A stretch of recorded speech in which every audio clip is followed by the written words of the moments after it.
Hey, hold up there. First time in Good Neighbor? You can't go walking around without insurance. You better back off, or you're the one who's gonna need insurance. Well, hey, all right. We'll just say your insurance is paid up for now, okay? Whoa, time out. Someone steps through the gate the first time, they're a guest. You lay off that extortion crap. What do you care? He ain't one of us. No love for your name, Finn. Brotherhood of Steel better stay out of Good Neighbor.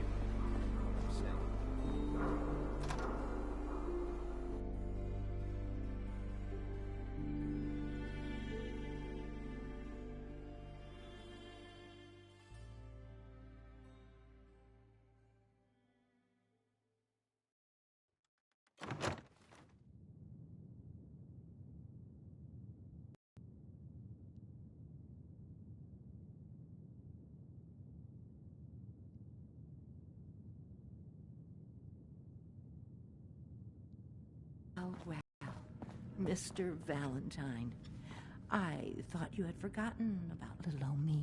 May have walked out of the den, Irma, but I'd never walk out on you. Amari's downstairs, you big flirt. Here for Amari? She's downstairs.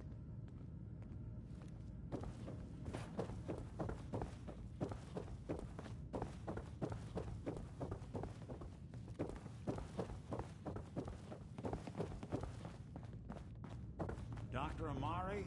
Yes, I take it this isn't a social call. You're the one who can extract memories from a brain, right? Normally, we only allow our clients to experience their own memories. Now, what's this all about? We need a deep dig, Amari, but it's not gonna be easy. The perp, Kellogg, is already cold on the floor. Are you two mad? Putting aside the fact that you're asking me to defile a corpse, you don't realize that the memory simulators require intact, living brains to function. Please. Nick told me you're the only one who can make this work. This dead brain had inside knowledge of the Institute, Amari. The biggest scientific secret of the Commonwealth. You need this, and so do we. Fine. I'll take a look. But no guarantees. Do you have it with you? Here's what I could find. What's this? This isn't a brain. This is... Wait. That's the hippocampus. And this thing attached to it? A neural interface? Those circuits look awfully familiar. I'm not surprised. From what I've seen, all Institute technology has a similar architecture. Go on, Doctor. Mr. Valentine is an older generation synth. But Institute technology being what it is, the brain implant could fit him. But that's an incredible risk to take. We're talking about wiring something to his brain. Don't worry about me, Amari. I'm well past the warranty date anyway. I appreciate this, Nick. You can thank me when we've found your son. All right, let's do this. Whenever you're ready, Mr. Valentine. Just sit down. If I start cackling like an old grizzled mercenary, pull me out, okay? Let's see here. I need you to keep talking to me, Mr. Valentine. Any slight change in your cognitive functions could be dire. Are you feeling any different? There's a lot of flashes.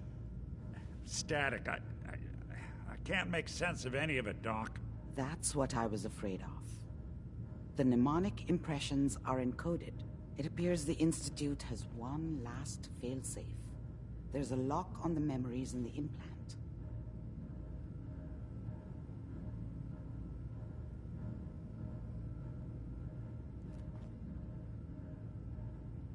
How do you lock memories? The implant is encoding all the mnemonic activity in the hippocampus. Think of it like computer encryption, and we don't have the password. Let's see. A single mind wouldn't be able to crack it. But what if we use two? We load both you and Mr. Valentine into the memory loungers. Run your cognitive functions in parallel. He'll act as a host, while your consciousness drives through whatever memories we can find.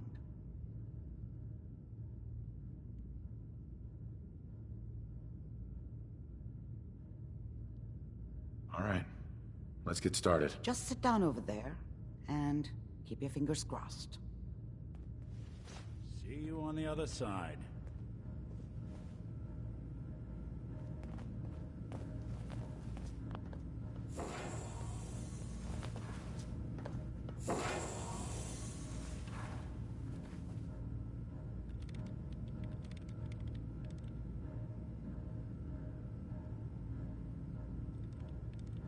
Initiating brainwave migration between the transplant and the host. Mnemonic activity coming from the transplant. It's degenerated, but it's there. We're going to load you into the strongest memories we can find. They might not be stable. Just hold on.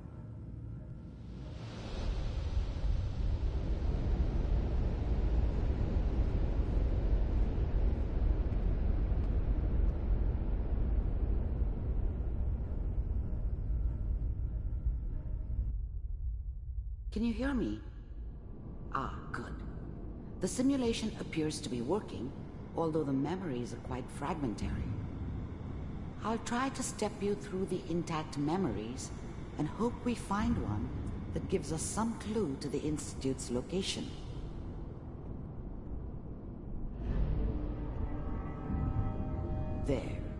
This is the earliest intact memory I can find.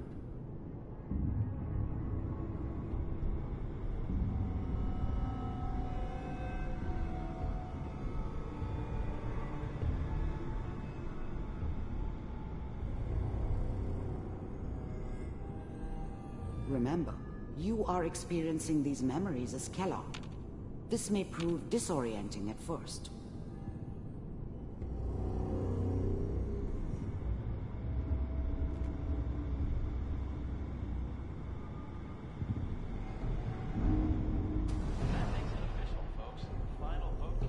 Turn down the goddamn radio! I'm trying to sleep! All 5 states have now signed on. I was such a dummy back then. What did I know about how the world worked? I think now she wanted me to kill him.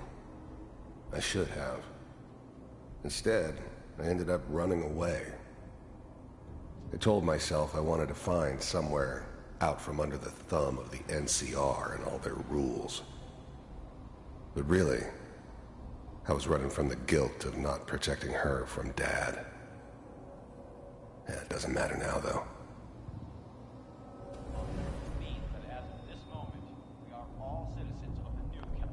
Mom knew how it was.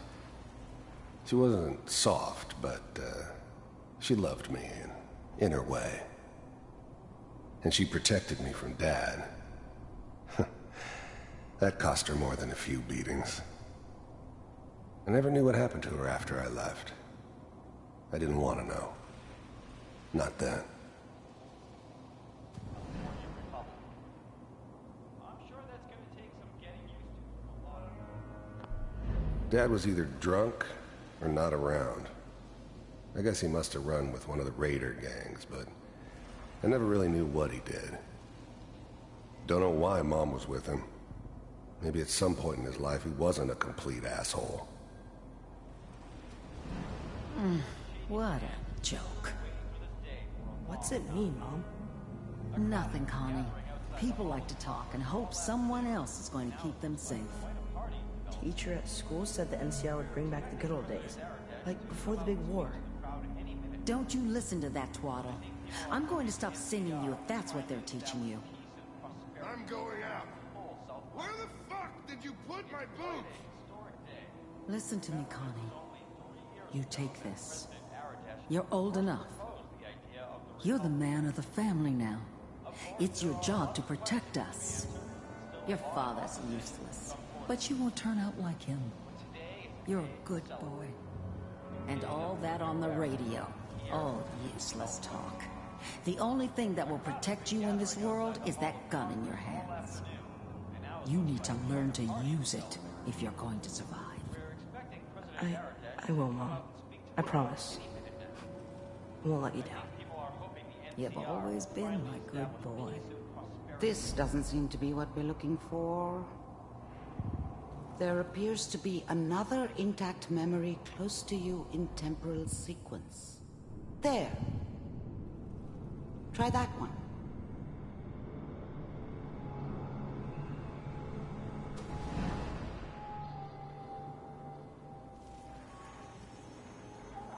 It's gonna... The thing about happiness is you only know you had it when it's gone. I mean, you may think to yourself that you're happy, but you don't really believe it. Focus on that petty bullshit or next job or whatever. It's only looking back, by comparison with what comes after, that you really understand. That's what happiness felt like. Be fine. You'll see. But we don't know anybody here. And now, with the baby? Come on, Sarah. You've got to give it a chance. I finally got steady work with a good outfit. Nothing like that in the NCR.